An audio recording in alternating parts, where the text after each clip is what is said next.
Aabot sa halos 3 bilyong piso ang halaga ng mga nasirang pananim sa bansa matapos ang pagtama ng mga nagdaang bagyo at habagat. Handa ang Agriculture Department na tulungan ang mga magsasaka para makabangon. Nakatutok si Nico Wahe. Ang malalakas na ulang dala ng habagat, pati ng mga sunod-sunod na bagyong nagpalakas dito.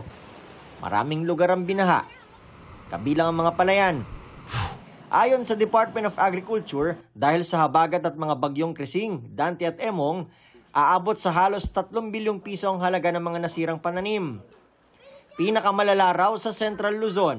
Karamihan pa rin ng damages ay naitala sa palay sector, almost 60,000 metric tons yung nawala sa ating mga palayan, at ang naapektuhan ay ang Region 3. Kalahati ng damage ay reported sa Region 3, in particular sa Pampanga.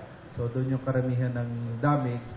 Malaki rin ang pinsala sa Mimaropa at sa Western Visayas. Pero ayon sa DA, nasa early stage pa lang ng pagtatanim ang mga na-damage at partial lamang. Sabi ng DA, madalian nilang makababangon ng mga magsasaka. Tutulong din daw sila. Itong mga naapektuhan, so it can easily be recovered. Nagkaroon na ng mga preposition at ngayon nagdi-distribute tayo ng mga binhi para makapagtanim uli yung mga farmers. May konting delay, of course, sa harvesting. Maaasahan itong taniman na to, mga late November or within November yung harvest pag nagtanim ngayon.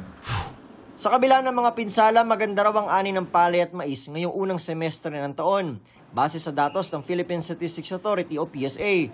Wala naman tayong inaasahan na La Nina rin. So we can expect, ang main crop kasi natin is wet season. So minimum yan 11 metric tons, 11 million metric tons ng palay for wet cropping seasons. Target ng pamahalaan na makapag-harvest ng 20.4 million metric tons.